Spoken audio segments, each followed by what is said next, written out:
Okay, today we're going to be learning how to do integrated rate laws and graphing them on your calculator. Here's a sample problem with some sample data. We're going to go over it to figure out, okay, how do I put this into my calculator, and then what do I do with it once it's in there. First, go to Stat on your calculator and select Edit.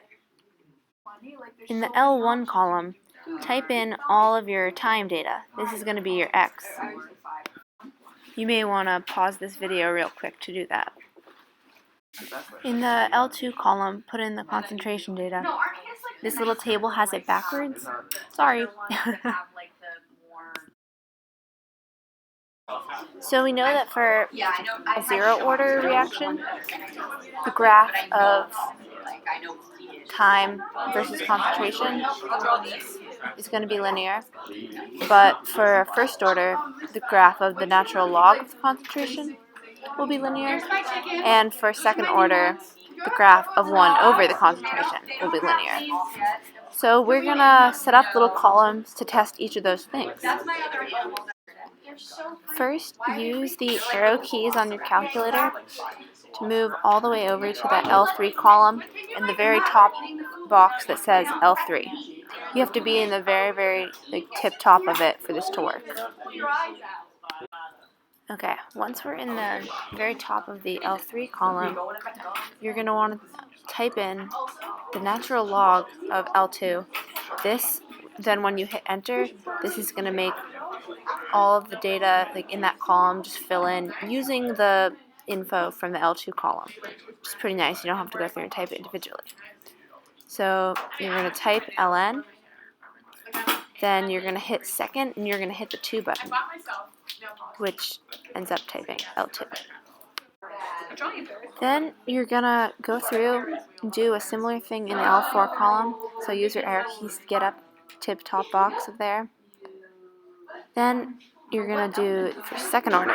So you're going to type 1 divided by L2. So 1 divided by, then hit second, then hit the 2 button. You hit enter, it will fill in all of that data for you.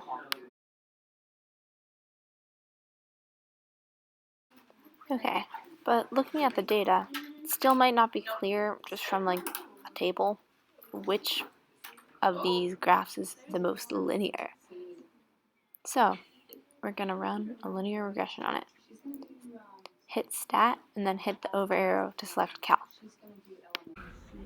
Then you can pick your X and Y lists. So if you change the Y list, you can change it to the L3 or L4 column.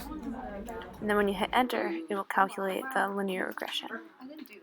And you're going to want to look at the R-squared coefficient to see which one is closest to 1, which means it's closest to being linear. So comparing L1 and L3, you get an R-squared of 0.9999999, which is basically 1.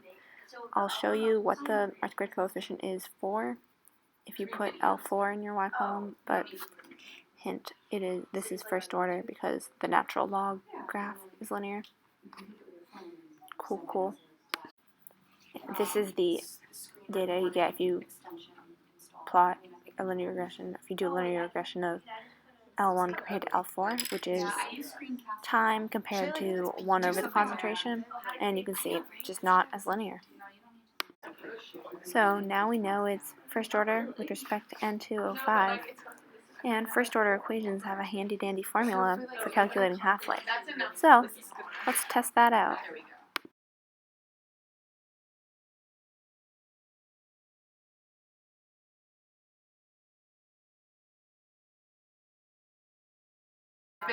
So the equation for half-life of a first order reaction is 0.693 divided by the rate constant. So first we have to find the rate constant. Now this is the integrated rate law equation for a first order reaction. So let's take the data and plug it in. So the initial concentration of N2O5 is 0.1 molar, and we're going to arbitrarily pick a time, let's say 50 seconds. The concentration is 0.0707 molar. So we're going to substitute that into the equation. So if you plug that in, this is what you get for K. Now let's substitute that into the equation.